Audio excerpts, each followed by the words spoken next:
Bonjour à tous. Alors aujourd'hui, on va voir un facteur smart beta. Les smart beta, ça devient un petit peu à la mode. On va voir donc le facteur momentum. On va voir est-ce que c'est intéressant ou pas. Alors pour ça, je vais comparer avec un ETF World. J'ai pris un iShare capitalisant réplication physique, 81 milliards sous gestion et des frais à 0,20. Et donc on a 1400 positions. On va comparer cet ETF avec un ETF Momentum. J'ai aussi mes petites prises de notes que je vais vous montrer après. Alors le graphe, on va sur graphique et on a un ETF World extrêmement classique, cœur de portefeuille. On est sur une durée 2009, donc là on est sur du très long terme. Et on va comparer avec un Momentum. Alors Momentum World, il n'y a pas 36 choix. Pour ce qui est du World, ça va être ou iShare, BlackRock ou Xtrackers. Le reste, ça va être Europe, États-Unis, on va être sur d'autres ETF Momentum. Là, on est dans les deux cas sur de l'accumulatif. Alors, je vais rester sur la même société de gestion, iShare. Hop là. Alors, on va regarder d'abord sur un an. Donc, on a la courbe bleue, c'est le facteur momentum, et la courbe orange, c'est le classique. Donc, on voit que ça se suit sur un an, sur 3 ans, pareil, quasiment. On a une période où le momentum sous-performe, et après, il rattrape. Maintenant, sur 5 ans. Et bien, sur 5 ans, le momentum sous-performe un ETF classique. Alors, on va aller plus en détail tout à l'heure sur le momentum, puisqu'il y a pas mal de choses à raconter sur les composants, puisqu'il n'est pas exactement pareil qu'un ETF World classique. Alors, on va maintenant aller sur une durée très longue. Et là, on remonte à fin 2014. Et là, en revanche, on voit le facteur momentum qui surperforme. Là, on est avec la baisse actuelle. On était monté à... Avant la baisse, on était monté à plus de 300% pour le facteur momentum en février. Là, on est à 247% pour le facteur momentum et 184,9 pour à la date d'aujourd'hui, c'est-à-dire le 16 avril, pour le facteur classique. Donc le facteur momentum, sur le long terme, a surperformé entre 2014 et cette année, 2025. Alors, on va voir ce qu'il y a dans le facteur momentum. Alors, on voit qu'il est avec seulement 349 positions, donc beaucoup moins qu'un facteur, qu'un ETF classique World. Donc dans les deux cas, on est à réplication physique, et on a des frais raisonnables quand même pour un Smart Beta à 0,25. À noter qu'il y a quelques temps, Xtracker était à 0,25 et iShare à 0,30 de mémoire. Donc BlackRock s'est mis au même prix que Xtracker. Donc 2 milliards sous gestion, 349 positions, donc beaucoup moins d'entreprises, mais avec le facteur momentum. Et les 10 premières positions, on est sur les États-Unis et on est quand même un peu sur la même chose qu'un ETF classique. Alors ce qui pourrait être intéressant maintenant, c'est de comparer un World Momentum avec un SP500. Même si le SP500 est uniquement sur le marché américain, on va comparer, on va rester sur la même société de gestion en accumulatif et on est sur un SP500. Hop, ouais. Donc on s'aperçoit que le momentum est quasiment... alors, entre 2020 et 2022, on a eu un moment où le facteur momentum surperformait le SP500 en partant de 2014.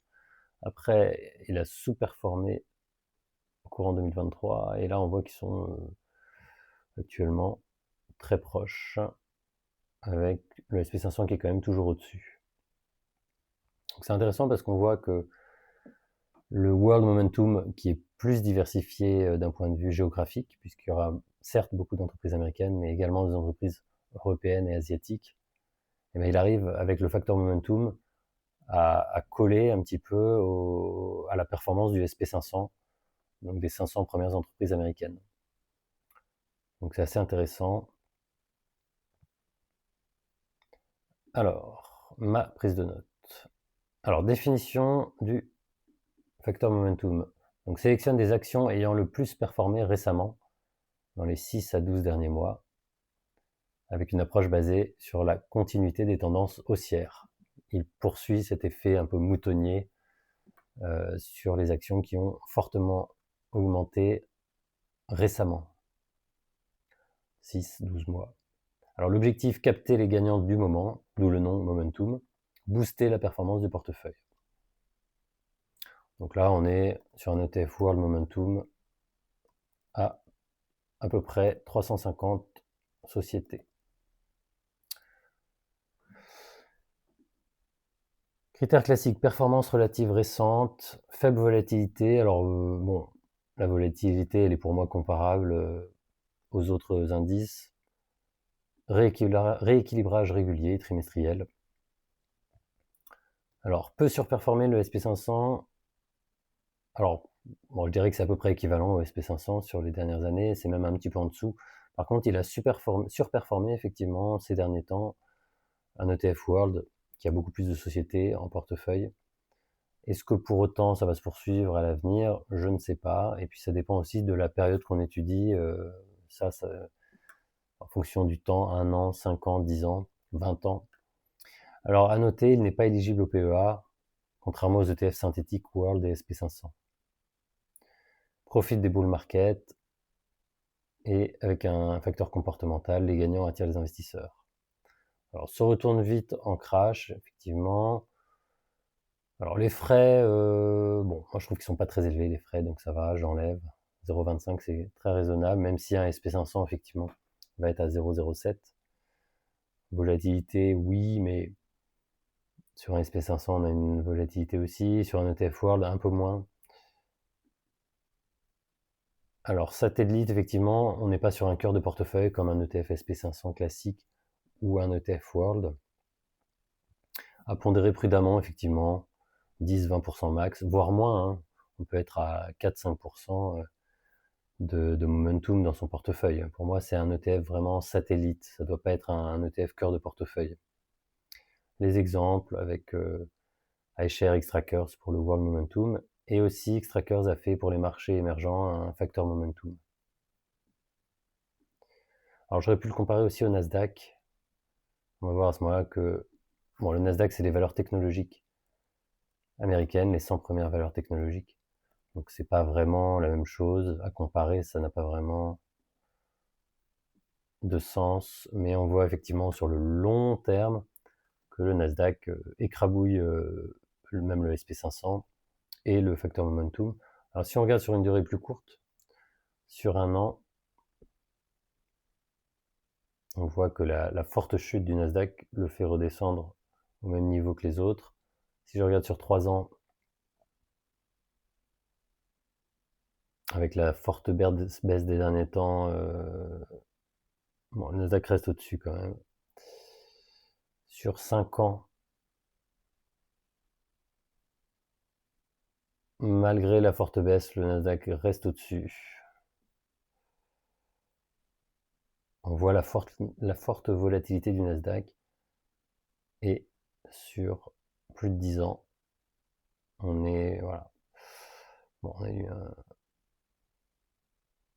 on voit quand même l'écart.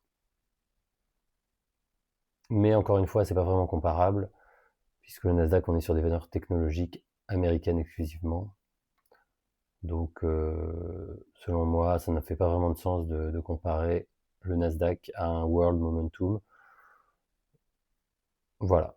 Écoutez, je vous laisse laisser des commentaires. Est-ce que vous êtes investi vous-même sur le facteur Momentum ou pas? Et je vous souhaite une très bonne journée. Au revoir.